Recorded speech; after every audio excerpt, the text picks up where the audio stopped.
Mais cette fois-ci, nous sommes en retard parce que c'est les journalistes qui nous ont provoqués. C'est Africa 24 qui nous a provoqués.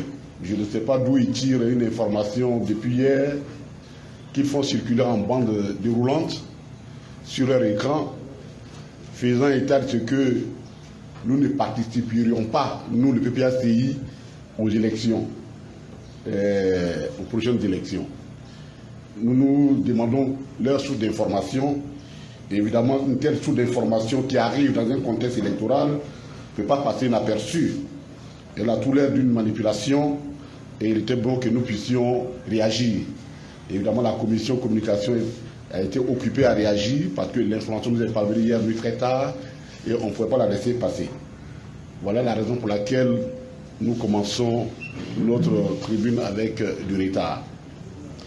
Alors, vous pouvez tirer les oreilles à vos collègues de Africa 24. Ils ont donné une information qui n'est pas du tout juste. En tout cas, nous vous remercions pour votre présence à cette tribune, le 19e numéro de notre tribune du PPACI. Et comme l'a annoncé tout à l'heure le chargé le maître de cérémonie, mon ami Niabré, Edouard, c'est un travail qui va nous prendre un peu plus d'une heure, et parce que nous allons débattre des questions qui nous sont sérieuses. Il y a 3 sujets essentiels. C'est d'abord quelle est la suite que nous donnons à l'entêtement de la CEI de ne pas réinscrire le président Laurent Gbagbo sur la liste électorale. Deuxièmement, nous le disons tous les jours, notre pays va tout droit dans le mur. Et quand nous le disons, les gens ont l'impression que nous faisons de la surenchère verbale parce que nous sommes dans l'opposition.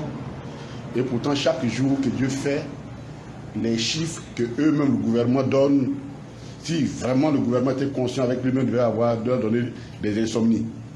Donc nous allons critiquer le document de programmation budgétaire pluriannuelle qu'ils ont publié et qui contient des incohérences qui sont telles que nous devons nous inquiéter pour la suite de notre pays.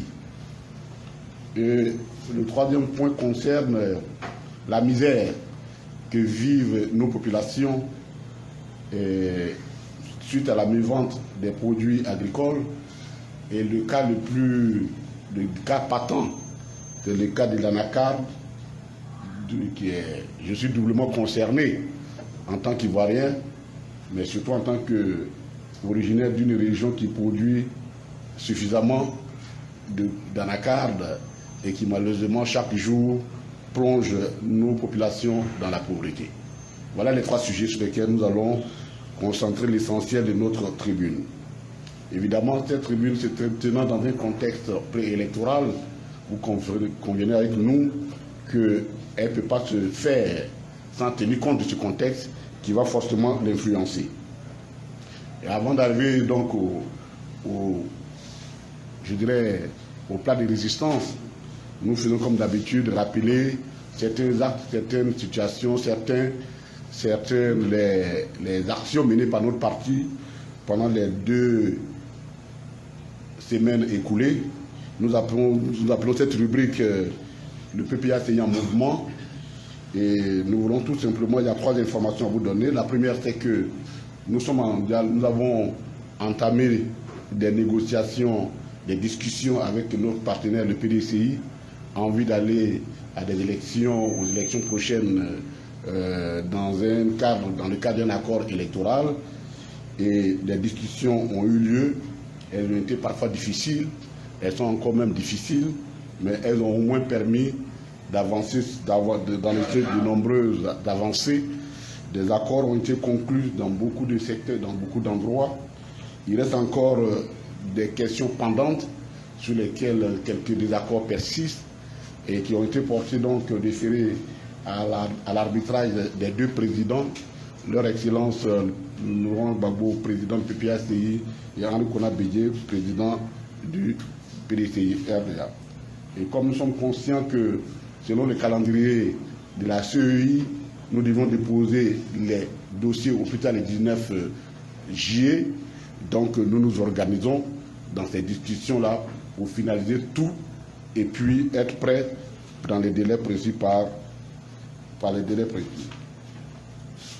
Deuxième information, le président Laurent Gbagbo a effectué une visite privée hors du pays.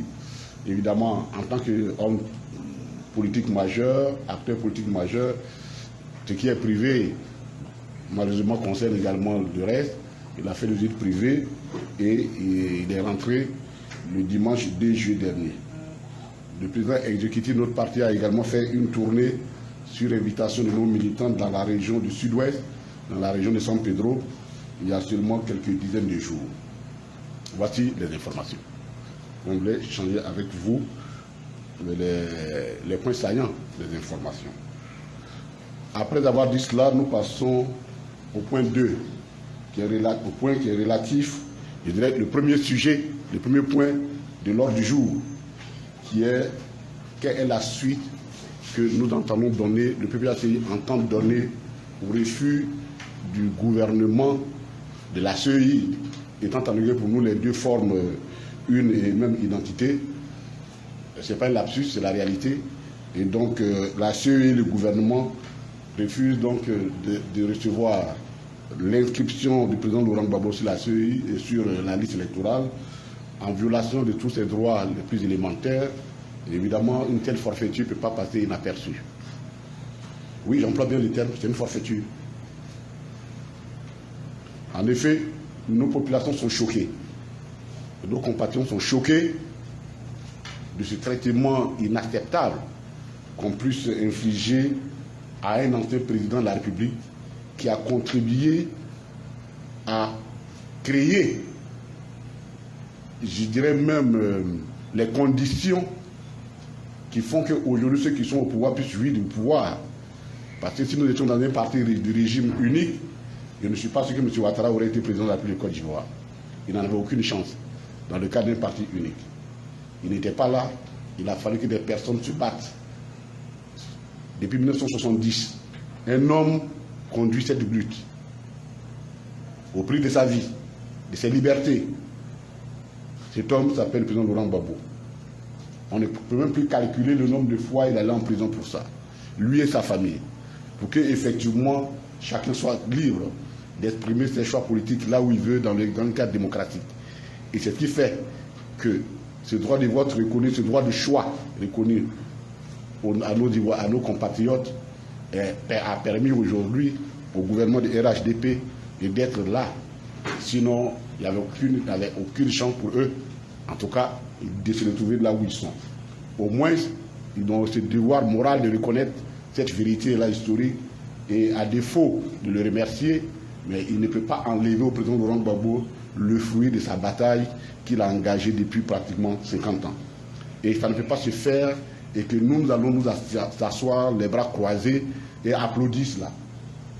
Ce n'est pas acceptable et donc nous entendons donner notre position sur la question parce que le 27 juin dernier, des rumeurs, des sources crédibles nous ont donné l'information selon laquelle, avant même que la commission centrale n'ait assiégé sur le rejet de la candidature du président Laurent Gbagbo, M. Kone Sourou, qui représente le président Ouattara à la CEI, a pris sur lui-même, en tant que superviseur de la circonscription de Cocody, a pris sur lui de rejeter l'inscription, le contentieux qui a été porté par d'abord 350 jeunes Ivoiriens qui ne sont pas d'accord, jeunes de la commune de Cocody, qui ne sont pas d'accord avec ce rejet et qui ont porté ce contentieux conformément à l'article 12 du Code électoral, et le président Laurent Gbagbo lui-même qui est allé porter ce contentieux et à la suite de ça, il a fait un discours qui est resté mémorable. Un tel dossier qui concentre sur lui toute l'attention et toutes les crispations, qui a fini même par crisper la volonté publique, une seule personne, fut-elle la représentant du président de la République, ne peut pas s'arroger le droit de refuser et de rejeter la candidature du président Laurent Gbagbo. C'est assez prétentieux. C'est même trop prétentieux pour lui. C'est trop prétentieux pour M. Kone Sourou. Et donc, quand nous avons fait cette déclaration, le secrétaire général de la CEI nous a répondu dans les colonnes d'un jour comment on appelle, Soir Info, en disant que nous étions dans le délire parce que dans la réalité, la commission centrale était toujours en attente des dossiers de réclamation pour statuer là-dessus et que nous disons faux quand nous disons que c'est M. Kone Sourou qui a pris sur lui l'engagement de rejeter la restitution du président Laurent Gbagbo. Nous sommes le 27 et le journal sort le 28. Donc les propos sont relais le 28. Et le 28 nuit, la nuit du 28, au mardi, du 28 au 29, effectivement, M. Kone Sourou affiche les réclamations de Cocody et il décide de rejeter la candidature du président Laurent Gbagbo. Et nous avons fait une conférence de presse pour dire que cette attitude était moralement inacceptable et juridiquement infondée. Elle est moralement inacceptable pour une raison simple. Pour beaucoup de nos concitoyens et pour une opinion politique, pour une opinion publique majoritaire, l'adversaire le plus craint, l'adversaire que M. Ouattara craint le plus, s'appelle Laurent Gbagbo. Et donc, ne serait que moral, d'un point de vue moral, que ce soit le représentant de Ouattara qui est à la CEI, qui rejette la candidature du président Laurent Gbagbo, moralement c'est inacceptable. C'est inacceptable. Il aurait même pu mettre un peu d'élégance, même de forme, pour amener ce débat au niveau de la CEI et que ce soit la commission qui siège là-dessus. Mais lui, il ne peut pas faire ça. Parce que, et nous allons le dire tout à l'heure, nous allons revenir sur la question, il représente quelqu'un. L'expression en droit représenter est simple, que ce soit en droit ou dans le langage courant. On représente, il dit qu'on agit au compte d'eux et dans l'intérêt d'eux. C'est tout. Si vous me représentez, quelque part, vous agissez pour mon compte. C'est tout simple que ça. Donc, Sourou a agi ici pour le compte du président Ouattara. Pour éliminer son pire adversaire. Lui refuser le droit électoral. C'est ça qui est moralement inacceptable. C'est ça qui est moralement inacceptable dans une démocratie. Il aurait pu à la limite envoyer ce débat au niveau de la CEI, se dédouaner pour lui, bon, il y a un débat contradictoire, bon, telle position a été mise en minoritaire. Mais en le faisant, c'est de la prétention. Et c'est inacceptable et moralement inacceptable.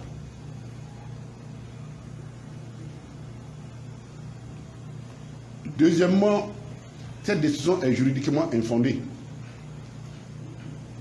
Parce que ni la CEI, encore moins un comité de la CEI, n'ont la compétence pour s'opposer à une décision de justice. Or, le président Laurent Gbagbo, en allant s'inscrire, en réinscrire sur la liste électorale, il est parti avec le document qui justifie sa réinscription, l'arrêt de la Cour africaine des droits de l'homme. La CEI a beau se débattre, elle est soumise à cet arrêt, sans aucune autre forme.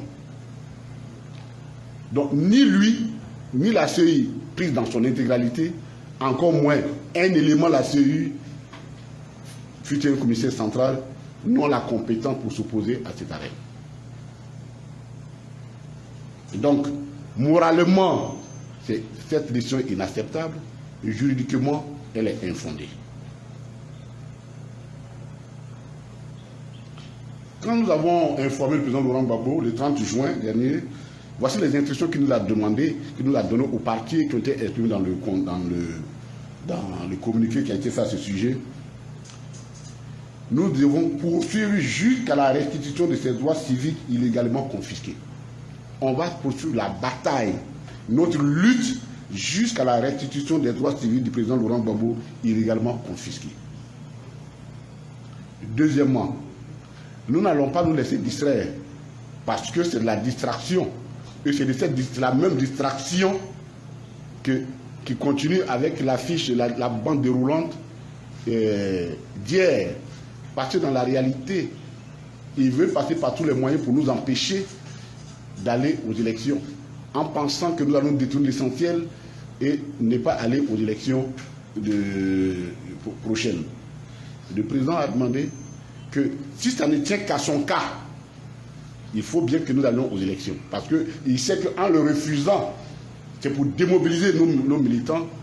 Et il ne faut pas que nous trompions dans ce piège. Au contraire, cette situation d'injustice doit remobiliser nos militants pour aller à l'avant et affronter pour gagner ces élections qui viennent. Le pari de gagner, en tout cas le maximum, de marquer notre présence de façon effective et très visible sur les territoires, sur la scène politique ivoirienne. Donc, les institutions du président Laurent Gbagbo nous mettent en ordre de bataille. L'autre partie en ordre de bataille. En ce qui concerne la première instruction, c'est-à-dire nous battre jusqu'à ce que les droits du président Laurent Gbagbo les droits civiques soient restitués,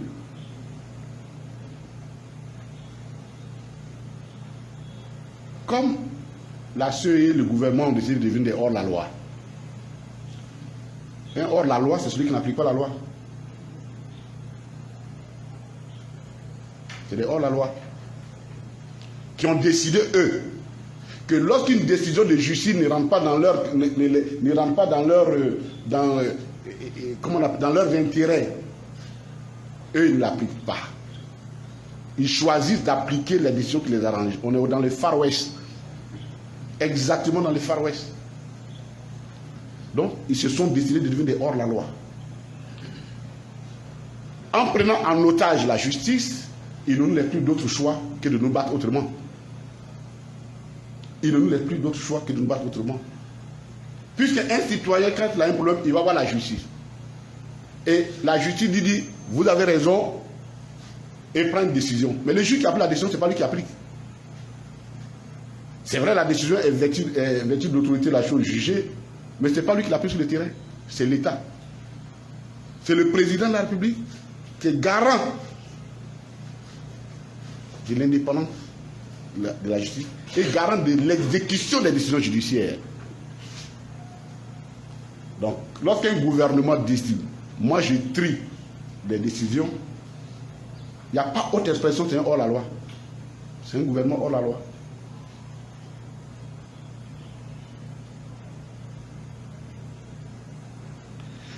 La Cour africaine des droits de l'homme, elle est d'application immédiate.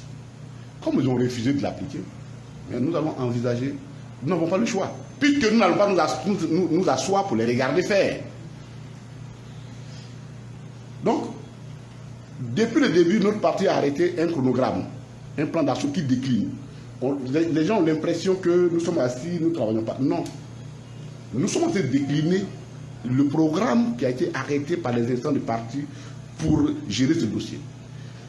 Nous avons espéré la voie judiciaire, la voie du droit, mais on ne fait pas du droit, elle est hors la loi. Donc, on se rend compte qu'elle ne peut pas prospérer.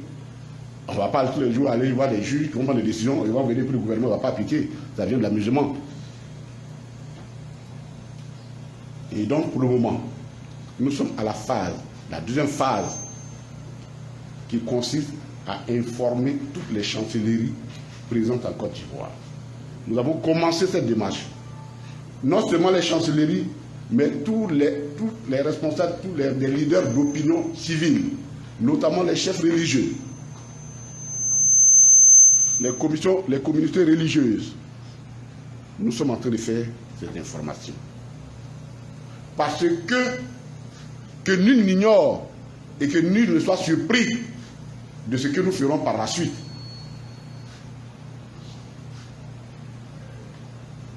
Donc nous sommes aujourd'hui dans la phase d'information. Et donc cette phase-là, quand elle aura fini, le parti va se réunir et nous déciderons des autres phases à faire. Dans tous les cas de figure, il y a des actions qui seront menées. Le moment et les modalités de ces mises en œuvre là sont à la discrétion de notre parti. Sur ce point, nous voulons demander à nos militants de rester très mobilisés. Des mots d'ordre vont arriver. Oui, il en aura. Dans tous les cas, il y aura des mots d'ordre qui vont arriver. Parce qu'on ne peut pas s'asseoir, ce n'est pas possible. Sinon, notre parti n'a plus sa raison d'être. Nous-mêmes, en tant qu'acteurs politiques, n'avons plus notre raison d'être. Nous-mêmes, en tant que ayant une vision pour notre pays, nous n'avons pas de raison d'être. Parce que dans ma culture, on dit, si quelqu'un vient vous voir, on dit, monsieur, votre chemise est sale, elle est déchirée, je vais vous donner une nouvelle chemise, ben, il faut regarder ce qu'il veut l'apporter. Si lui-même, sa chemise, il est en haillon, et il te dit, il va te donner une nouvelle chemise, il faut douter. Si nous disons que nous devons nous battre pour la justice de la Côte d'Ivoire, pour que la justice et le droit se prévalent pour tous les citoyens, ça suppose que nous-mêmes, à notre sein, quand cela concerne le premier d'entre nous, nous devons être d'abord sur le front. C'est à partir de ce moment que les autres sauront que oui, on peut se battre pour eux. Donc on ne peut pas. Sauf à faire harakiri, se faire harakiri, on ne va pas s'asseoir pour regarder. Il y aura forcément une réponse à cela. Mais nous donnons aujourd'hui la chance. Nous laissons la chance toujours à la sagesse. C'est pourquoi nous parlons à toutes les communautés pour que ceux qui peuvent parler à la Côte d'Ivoire puissent parler à ceux qui ont des oreilles pour entendre. Nous sommes à ce stade-là. Pour le moment, nous sommes au stade d'information. Oh, ça peut s'arrêter là. Si effectivement notre requête trouve un fondement, nous ne sommes pas là pour mener des actions juste pour des actions. Mais nous entendons aller jusqu'au bout de notre bataille.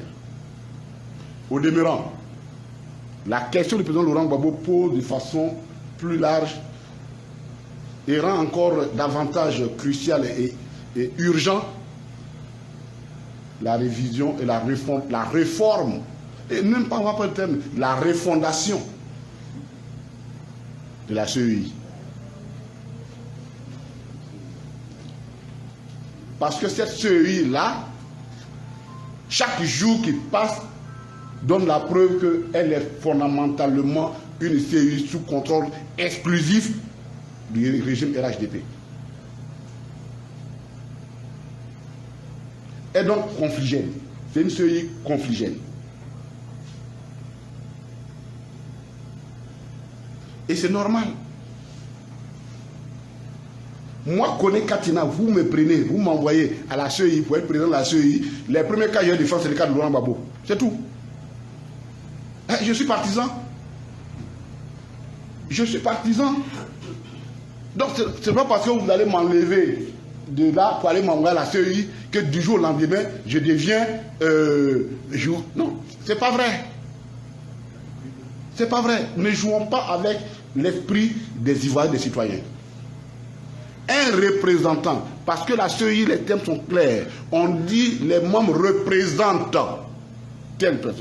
Mais le mot représentation, c'est un mandat. On ne peut pas être représentant quand on n'a pas un mandat. En droit, ce n'est pas possible. J'ai un mandat. Mais quand on a un mandat, on agit en fonction des intérêts du mandant. Donc, tous ceux qui sont là-bas, chacun se bat pour l'intérêt. C'est pourquoi Sourou peut se permettre d'éliminer, parce qu'il a une petite partie d'autorité qu'on lui a donnée, l'adversaire le plus coriace de son mandant. Donc, une association de représentants ne confère pas neutralité. Ne confère pas neutralité. Donc, la CEI là, avec ce cas, s'il y en a qui doutent encore que cette CEI là, elle n'est pas confligène, ou du moins elle est capable de porter, d'être neutre, ils se trompent, parce que ce n'est pas possible. Il faut la refaire. Et il y a des exemples. Donc voilà un peu ce que nous voulons dire sur le cas du président Laurent Gbagbo. Ce dossier, c'est un dossier qui est au centre de nos préoccupations et nous n'entendons pas du tout nous laisser distraire. Nous sommes maîtres et de notre chronogramme et des modalités de sa mise en œuvre. C'est pourquoi les gens ont l'impression que nous allons doucement, mais parce que nous fonctionnons sur un chronogramme bien déterminé. Nous sommes un parti bien organisé.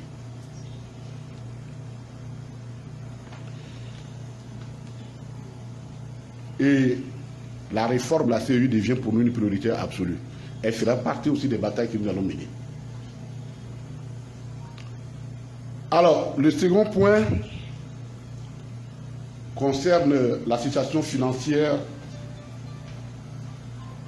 économique et financière de la Côte d'Ivoire. Il y a une vraie catastrophe. Je voudrais avant tout propos saluer certaines personnes, parce que quand nous venons faire cet exercice, c'est parce que des personnes ont accepté de travailler volontairement pour le compte du parti, de façon bénévole. Je voudrais ici, au nom du parti, saluer le secrétaire national technique Oula Yvon et son équipe, M. Ouattara Victor et Bessani, qui n'est pas là, d'oiseau. Ils sont chargés des questions budgétaires, bancaires, et je peux vous dire, et j'ai le devoir, l'honnêteté de dire que toutes les recherches, c'est eux qui le font.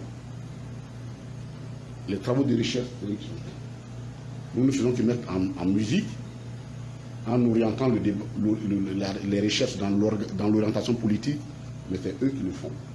Vraiment, merci pour cela. Merci pour tout. Et je voudrais également saluer les SNT chargés de l'agriculture qui ont travaillé énormément, qui a travaillé également sur le second sujet, et également saluer mon cabinet, le professeur Secret, qui est chargé de superviser, son équipe superviser les activités de la tribune. Il est important que ceux qui travaillent dans l'ombre, nous puissions leur dire merci pour ce travail qu'ils ont fait. Merci beaucoup. Alors, le gouvernement de Côte d'Ivoire a élaboré son document, qu'on appelle le document de programmation budgétaire et économique pluriannuelle. Je rappelle le nom, ça s'appelle document de programmation budgétaire et économique pluriannuelle. En abréviation, le DPBEP. DPBEP. C'est un document stratégique très important pour la Côte d'Ivoire, puisque selon les critères de l'UEMOA, c'est une pratique de l'UEMOA, nous sommes partis du cadre budgétaire annuel. Comme on l'a connu, on copie en Afrique, on copie tout. Hein. Dès que l'Europe change, ben, nous on les copie, sans même chercher si c'est bon ou pas, mais en tout cas, l'Union européenne fonctionne comme ça, de plus en plus les pays européens fonctionnent comme ça, sur une programmation pluriannuelle donc budgétaire, et nous l'avons adopté, bon, ça va de sorte qu'ils nous donnent l'argent.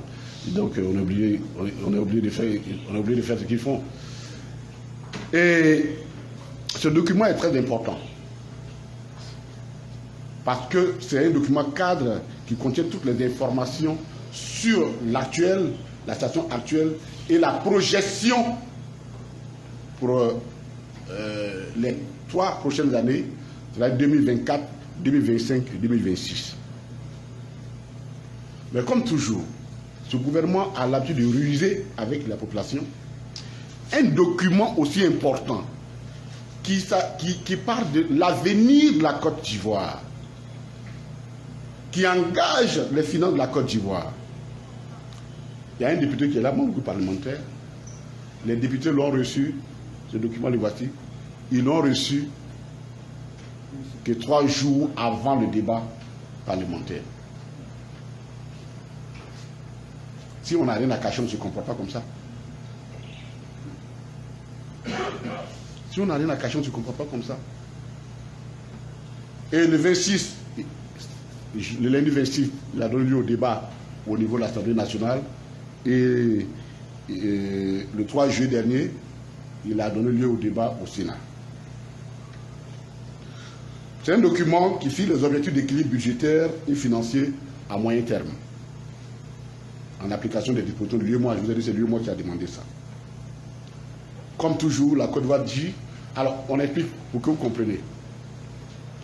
Ce sont des suppositions.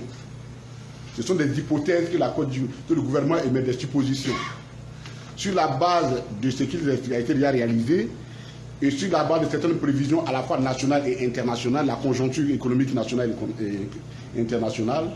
Et à partir de là, ils élaborent un document qu'ils appellent donc, qui font la projection la projection à la fois budgétaire, financière et économique de l'État. Voici ce que la Côte d'Ivoire dit. Qu'ils entendent, à l'horizon 2030, arriver dans la catégorie des pays émergents. Je rappelle qu'on nous l'avait dit que c'était en 2020. Et d'ailleurs, c'est qui a valu, il y avait même un slogan Émergence 2020. Émergence 2020. Et en 2020, on s'est rendu compte que on n'a même pas bougé pour dire les choses telles qu'elles sont. On n'a pas bougé par rapport à ce qu'elles font. Donc, il dit on va en 2030. Pourtant, on nous avait dit donne-moi seulement 5 ans. À l'année de 2010 pour changer la Côte d'Ivoire. Donc, nous allons de promesse en promesse. Et là encore, c'est de nouvelles promesses qu'on nous fait. Mais comme cette fois-ci, là, nos yeux sont tous ouverts. On va regarder si ces promesses sont tenables ou bien elles relèvent de la vente d'illusions, comme les Ivoiriens aiment appeler les VI. Parce que notre gouvernement s'est spécialisé dans les... sont devenus des VI. Et on va donner les éléments. Ils disent que eux, sur la base des données qu'ils ont, leur PIB va faire une croissance de 7% en 2024. Il va arriver à 7,2% en 2025. Et il va arriver finalement en 2026, entre les mêmes proportions en 2027, 7,2%. Ils vont réduire la pauvreté. Je vous dis les promesses, hein, on va aller très vite, hein, parce que bon, les promesses, voilà. Mais tout ça, ils y croient parce que dans la réalité,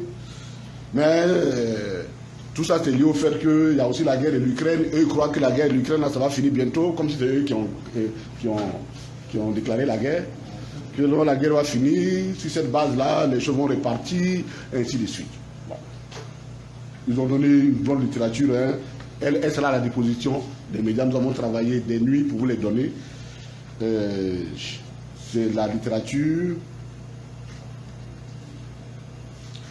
que pour tenir cela, nous allons nous trouver en 2027, en 2026, la dette sera de 37 000 milliards de francs CFA. Nous sommes à 24 000 milliards, donc ils vont augmenter ça de 13 000 milliards. Voilà, voici un peu, vraiment je veux dire, c'est de la haute littérature, en fait, c'est de la littérature, ce n'est pas ça qui est l'élément important parce que ça, chacun peut l'écrire. Je peux m'asseoir pour dire, demain je vais devenir milliardaire. La question, tu lui dis, mais je vais devenir milliardaire sur quelle base? Et c'est à ce niveau que nous allons les critiquer, pour leur dire que leurs projections sont irréalisables. La projection du gouvernement de Côte d'Ivoire, les projections pour 2024, 2025, 2027, 2026 et l'horizon 2030 est irréalisable. Et nous allons vous donner les raisons chiffrées avec des chiffres à l'appui.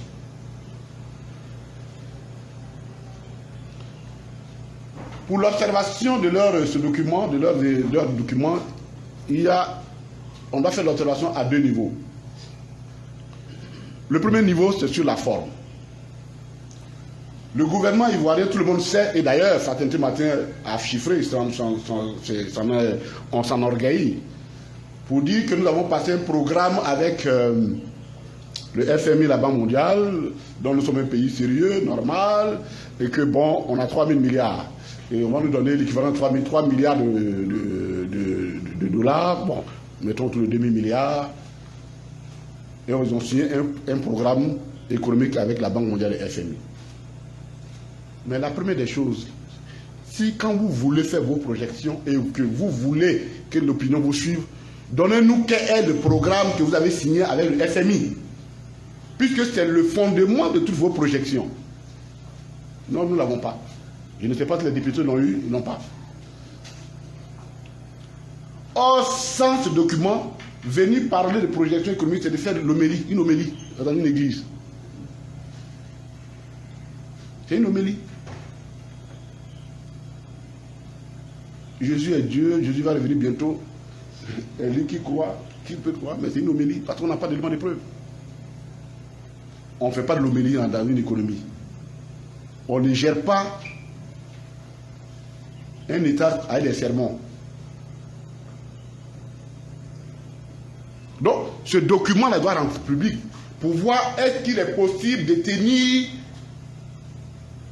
les projections telles qu'elles ont été faites à partir de ce document-là, qui est un document important. Mais nous ne l'avons pas. Ça fait partie sur la gestion du RHDP. Cacher les données. Pourtant, c'est le peuple qui doit s'y porter.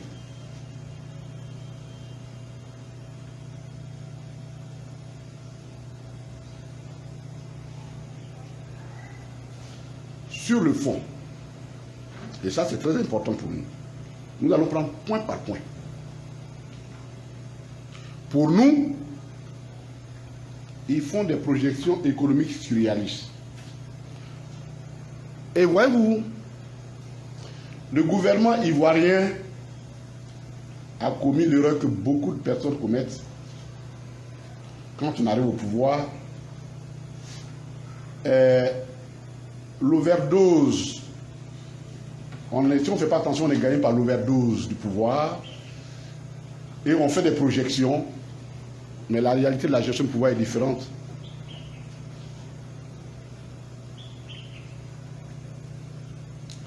En 2011, l'État du gouvernement a bénéficié de deux avantages inédits en termes économiques. Premièrement, il y a les acquis du PPTE qui ont diminué de façon substantielle le stock de la dette de la Côte d'Ivoire, le poids de la dette de la Côte d'Ivoire.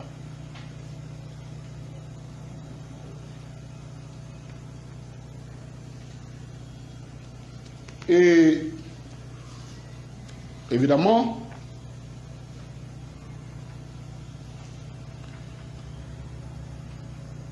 qui dit diminution du stock de la dette, donc une marge de manœuvre de refinancement. Mais il faut être sage pour savoir gérer cette situation. Deuxième avantage, c'est la situation de crise politique que la Côte d'Ivoire a connue depuis 1999. Crise politique pour laquelle, en tout cas, sauf leurs militants à eux, mais vous demandez à chaque Ivoirien, ils vous diront les responsables de ces crises-là, c'est eux.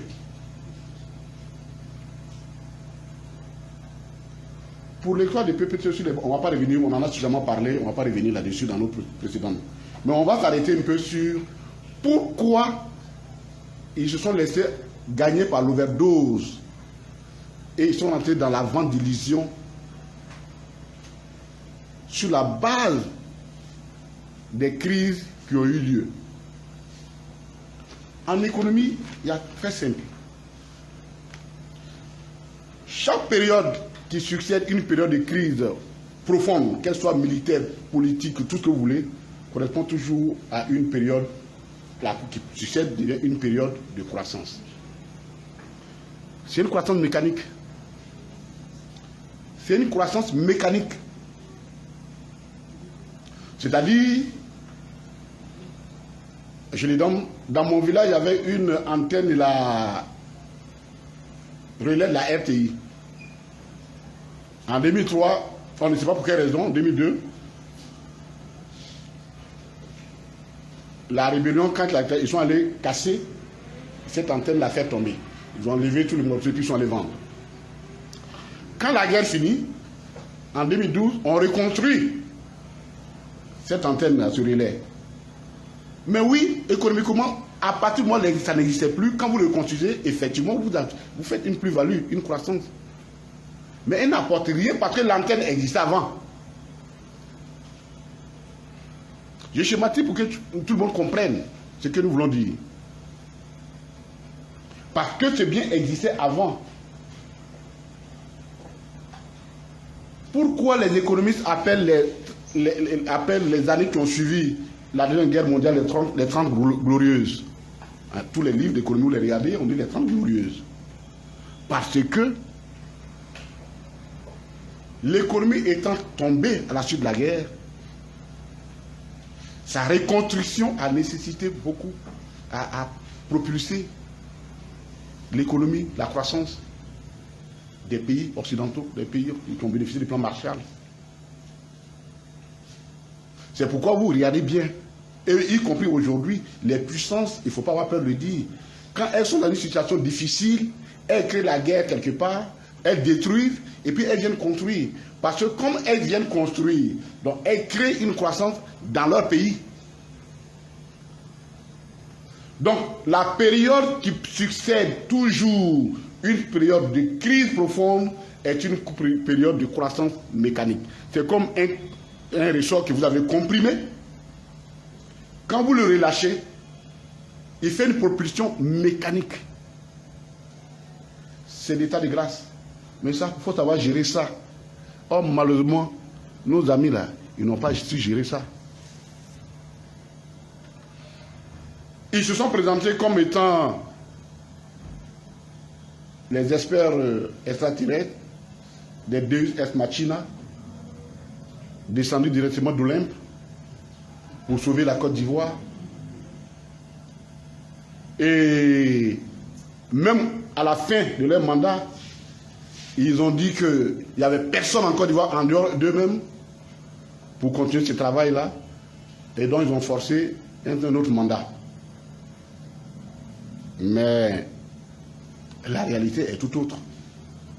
Vous ne pouvez pas, à partir d'une croissance mécanique, et on va vous donner des exemples de croissance mécanique qui ont eu lieu et qui justifient en Côte d'Ivoire les pics de croissance qui succèdent toujours des pics, des moments de crise. Des moments de crise.